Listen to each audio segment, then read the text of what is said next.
So ito yung update ng total station ni Engineer Nestor Caballo ng Pangasinan. Yung TC405 niya na walang display yung angle, sira yung angle. So yun, nirepair na namin yan. So ito na yung update. Okay, kung makikita nyo, halos binabalik pa lang namin yung mga pyesa.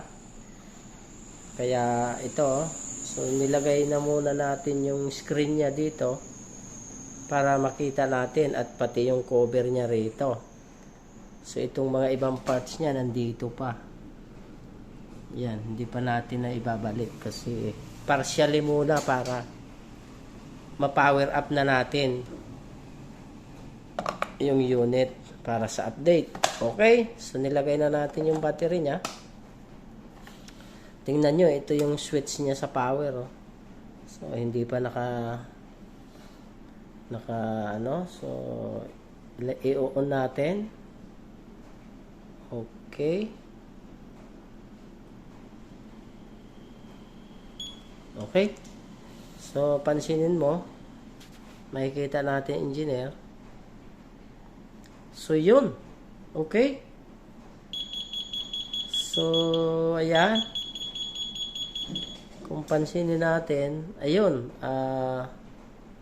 ayan na, may angle na. Ayan na, kasi na-repair na natin yung mechanism ng electronic at digital angle. So, kung makikita natin, okay, so lalapitan lang natin.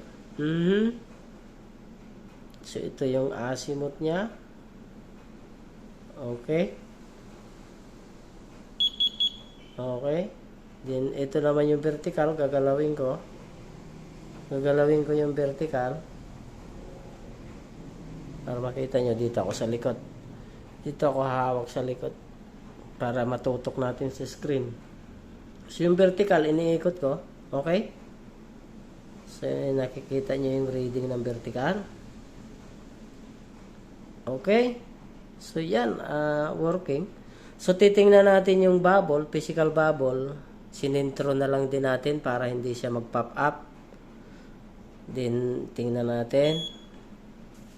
So, itong error na ito, saka na lang natin ito i-calibrate pag nakasalang na dito sa microscope.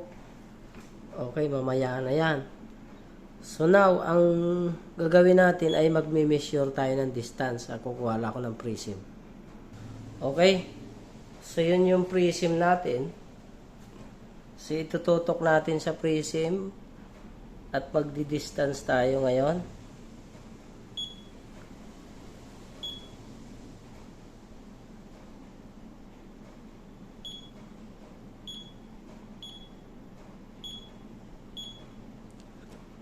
Okay? So, ito. So, measure tayo na distance, ha?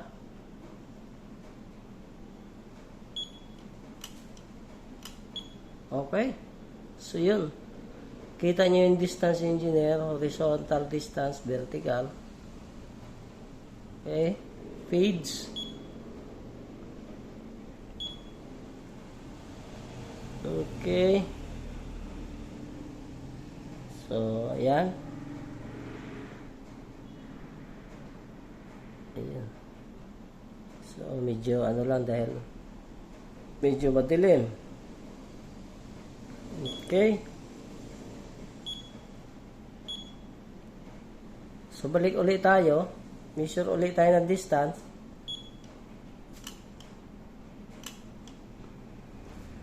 Okay. So, ito measure ulit tayo ng distance. Okay. Ayun. So, pinakita natin. Measure ulit. Okay. Measure. Ayan. So, i-assemble na namin to. Babalik na namin yung mga parts. Okay. Then, calibration na lang. Pagka nagawa natin. So, medyo repair ito, engineer. Pansinin nyo, kalas lahat. So, nirepair natin yung pinakita natin sa unang video kanina. Yung motherboard dito sa horizontal. Tsaka yung sa vertical. Itong sa mainboard niya, nandito sa likod ng mainboard. So, yun. I-update natin kayo pagka nakalibrate na uli. Okay.